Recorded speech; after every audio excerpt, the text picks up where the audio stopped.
how it's bottled and then served to you guys.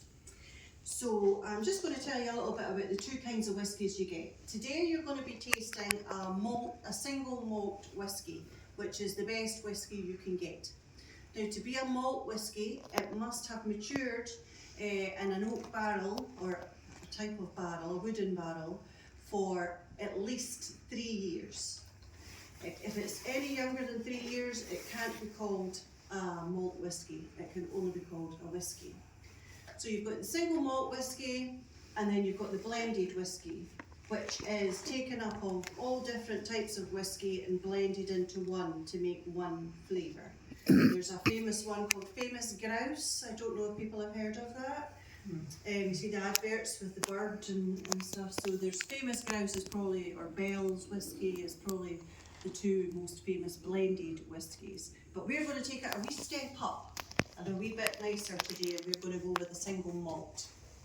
And the one we're going to talk about today is the 10-year-old single malt whisky made at Ben Nevis Distillery, which is in Fort William. I don't know if you guys seen the building. It's a great big white building. In fact, I've got a picture of it here.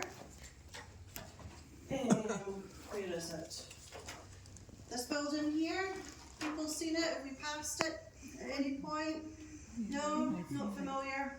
Okay, well if you haven't passed it, you will pass it, and then you'll know what's happening in here. So this is where Ben Nevis whisky's been made.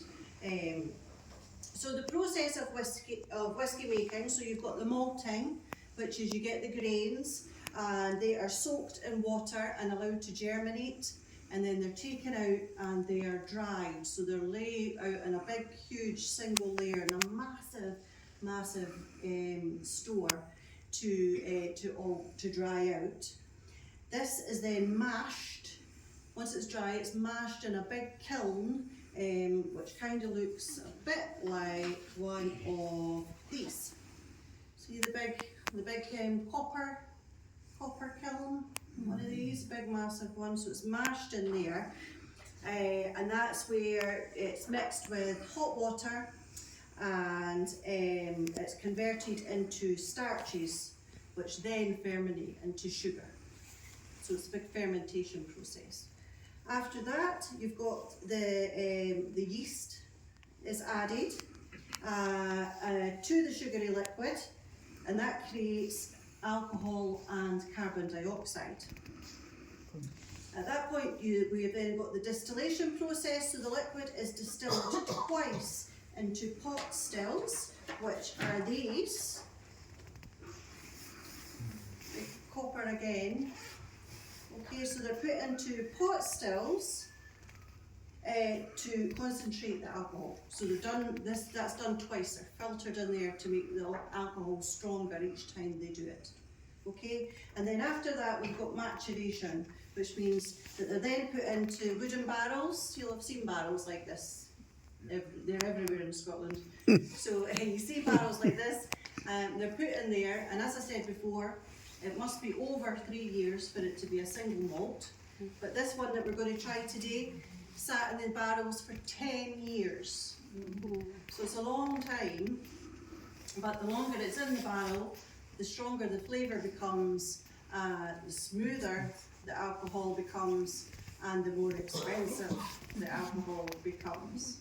But the kind of most popular years are 10, 15, and 25 are kind of our most popular years. But we're going with a 10 today. Okay. So we have got several regions in Scotland of different kinds of whisky. So you've got Speyside, which is known for sweet and fruity whiskies. Then you've got the Highlands, which is known for, well, we kind of do a mixture of everything really. We've got light and floral, we've got sweet whiskies, we've got really bitter or smoky, like peat. It goes through the water travels through the peat here. So we do quite peaty whiskies as well. And then you've got Islay, which is really the heaviest peaties. They're very, very smoky. And Islay whiskies are known as the whiskey drinker's whiskey. So it's not for the light-hearted. They're very, very strong and very bitter on the throat. And then you've got Campbelltown, which is known for briny, vinegary sort of draws your cheeks in when you take a sip. And then you've got the Lowlands, which are light, sort of grassy whiskies. So when you taste it, it almost tastes of green. I know that's a really weird thing to say, but you can taste the greenery in it. So we're going to be tasting some whiskey, if you wish, in a little while. So I'll talk you through how we taste it. It's not just a throw it back. There's a method to our madness here. So, but before we do that, just say, making whiskey is a complete and utter art form. You know, people train for years and years to perfect the process. There's lots of micro distilleries popping up now where people are making blended whiskies or they're making malts, but they're not to the professionalism or perfection of a company like Ben Nevis, which has been established, I think, since the 1700s. So it's been around for a long, long time. So that shows you as well the quality of the whiskey that they provide.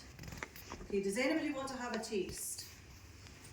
Would you like a taste? Yes. Well, come up and get everything. If there's not any more, I'll pour some more. So please come up and get a little. Don't be shy. Don't be shy. Come on. And I will pour more, so if there's not there, don't worry, I will pour more.